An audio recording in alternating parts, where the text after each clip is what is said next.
This is the PrEP lab. We call it PrEP for short.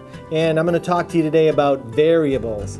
Now, most people are used to talking about the independent variable and the dependent variable. Now, the independent variable is the thing you change in an experiment, and the dependent variable is the thing where you measure the effect of the independent variable. So really what you're talking about when you talk about independent variable and dependent variable is the cause of something in nature and the effect of that cause.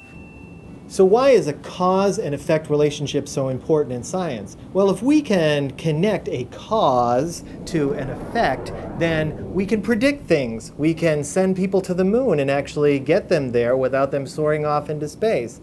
So in order to make a connection between cause and effect, or independent variable and dependent variable, we need to make sure that all the other variables are kept the same or controlled. We call all those other variables control variables.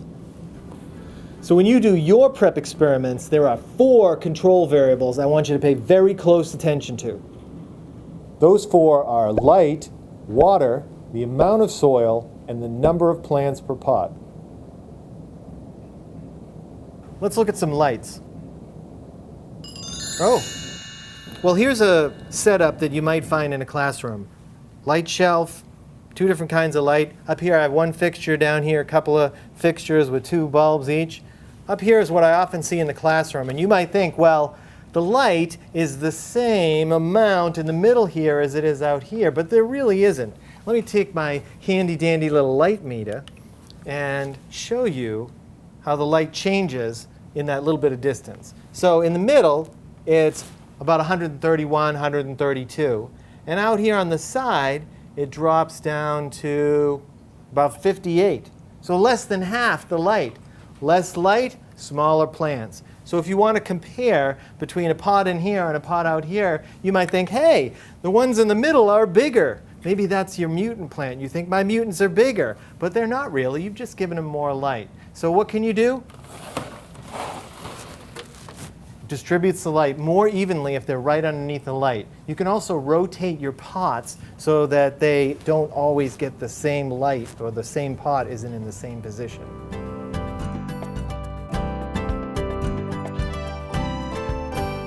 Now you want the same amount of soil in all of your pots, because when you make comparisons, if they're not the same, then the plants will sense there's less soil and they'll grow different amounts. So let me show you how I do it.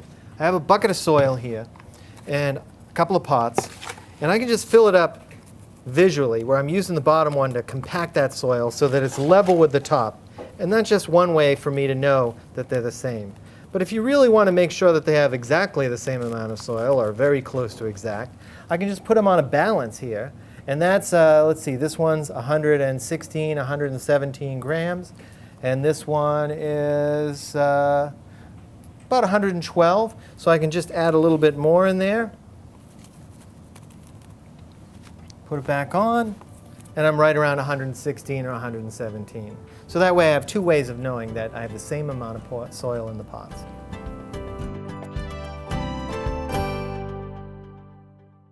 The number of plants in a pot is going to make a big difference on how big the plants grow, because as the plants germinate, they'll sense how much soil or how much space they have around them, and they'll adjust their growth profile so they're smaller if there's less soil, less space, and larger if there's more soil and more space. So let me show you this pot right here is probably how it looks when you first plant the seeds. You've got plenty in there, and you want to pull out just the seedlings you don't want till you have about 6 left in the pot.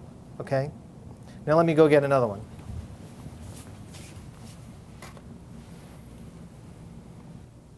So here's an example. I have the wild type pot with 6 plants in the pot, and the mutant pot with 6 plants in the pot. That's what's important. The same number of plants per pot. Whether it's 4 and 4 or 5 and 5, the important thing is if you're going to compare, have the same number of plants per pot.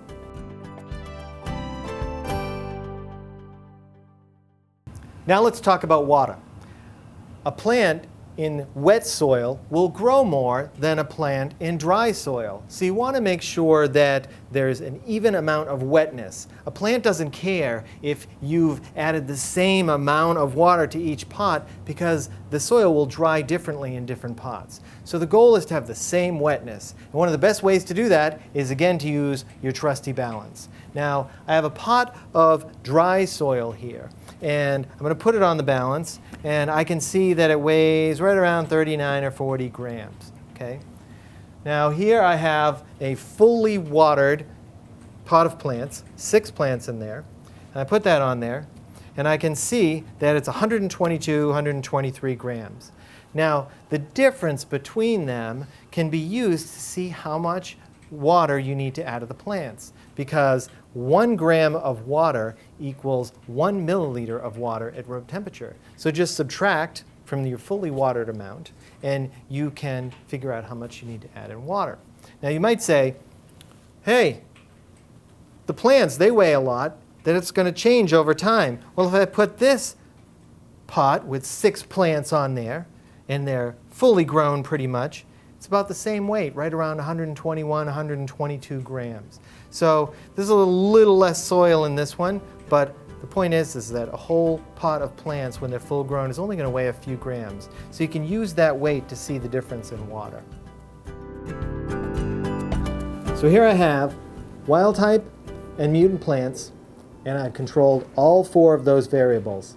I have the same amount of soil, the same wetness of soil, same number of plants per pot, and I've been giving them nice even light. So that way I can actually draw stronger conclusions about what's the effect of the genetic alteration that's been made in my mutant plants, not the effect of all those other variables that I haven't controlled well.